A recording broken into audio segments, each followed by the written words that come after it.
Merhabalar kıymetli izleyicilerim ve takipçilerim. Binnur'un Mutfağı kanalıma ve mutfağıma hoş geldiniz. Bugün sizler için yapımı kolay, çok da gösterişli, lezzetine doyamayacağınız pasta tarifi paylaşıyor olacağım. Çaylarınızda, günlerinizde gönül rahatlığıyla yapabileceğiniz bu pastayı yapıp deneyecek olan herkese şimdiden afiyet olsun. Tarifime başlamadan önce kimin nereden izlediğini bana yorumlardan yazarsanız değerli takipçilerimin nereden izlediğini öğrenmiş olurum.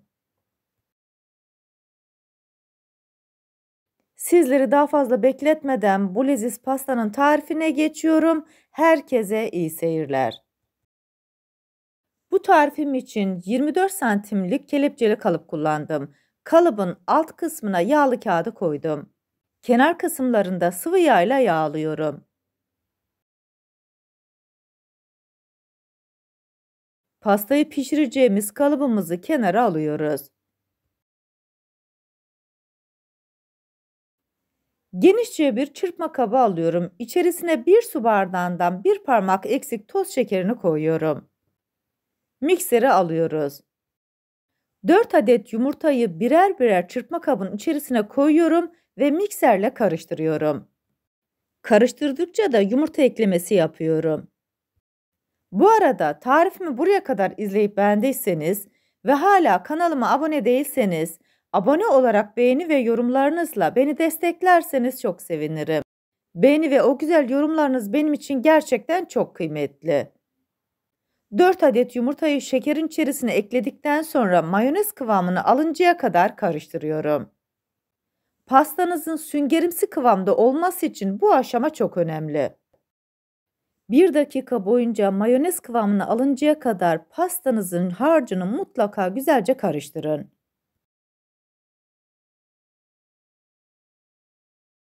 Şekerin ve yumurtanın kıvamının tam olarak böyle olması gerekiyor.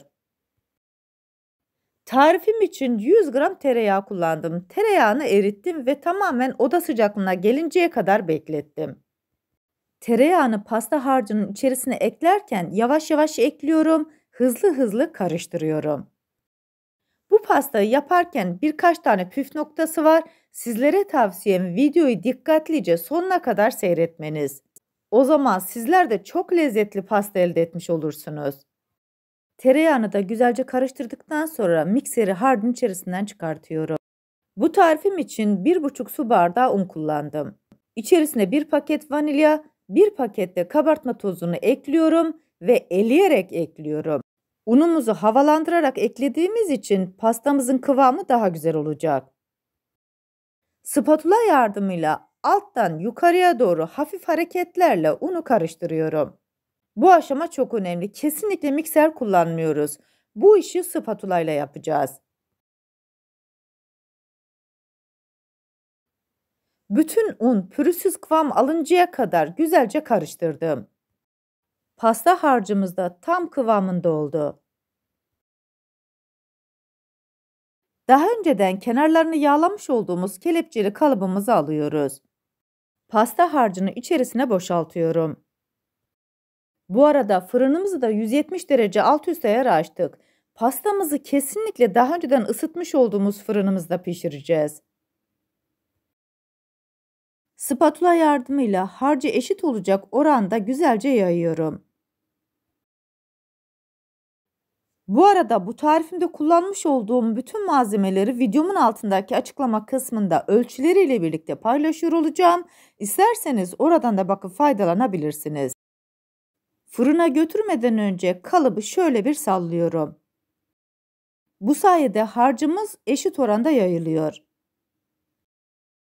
Birkaç kere de tezgaha vurabilirsiniz. Son olarak üzerine biraz file badem koyuyorum. Pastamızın lezzetine lezzet katacak, aynı zamanda gerçekten güzel gözükecek. Pasta harcımızı artık fırına götürebiliriz. 30 dakika boyunca kontrollü bir şekilde pişireceğiz. Pastamızı ıslatacağımız sosumuzu hazırlıyoruz. Tavanın içerisine 50 gram tereyağını koyuyorum. Tamamen erimesini sağlıyorum. Daha sonra içerisine 40 gram toz şekerini ekliyorum. Toz şekerini ekleyip şöyle bir karıştırıyorum.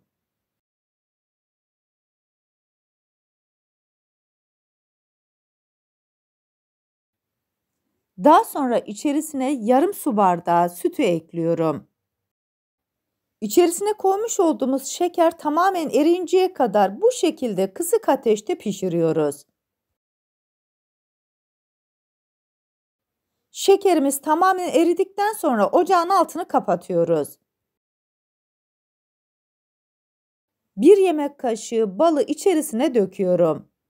Bu aşamada ocağımızın altını söndürdük. Sütün sıcaklığıyla bal eriyecek. Balı pişirmiyoruz.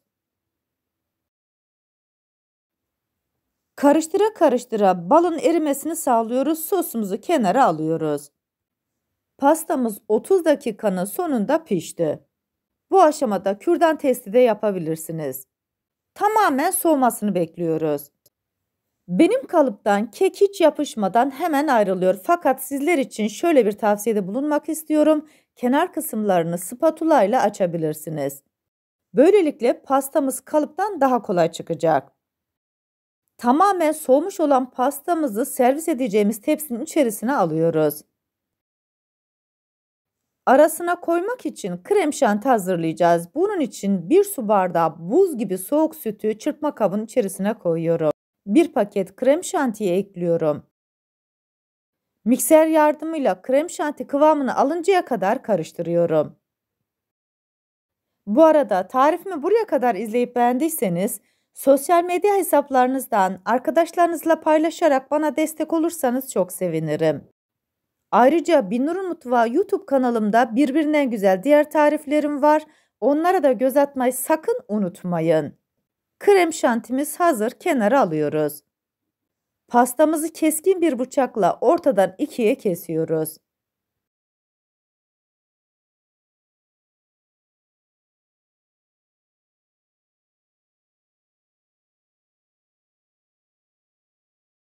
Bademli olan üst kısmını kenara alıyorum. Alt kısmını daha önceden ballı, sütlü ve yağlı yapmış olduğumuz sosumuz var. Bununla güzelce sosluyoruz.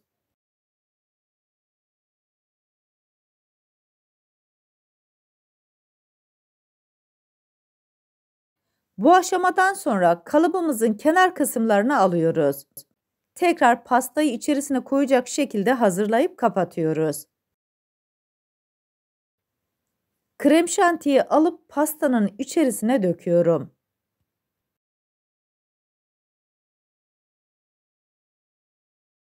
Spatula yardımıyla eşit olacak şekilde yayıyorum.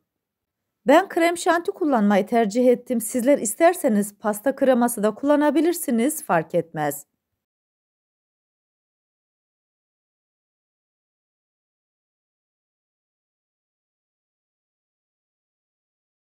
Krem şantiyi güzelce yaydıktan sonra üst tarafını getiriyorum ve krem şantinin üzerine kapatıyorum. Sosumuzun yarısını parçanın yarısına kullanmıştık. Şimdi kalan yarısını da üzerine döküyorum.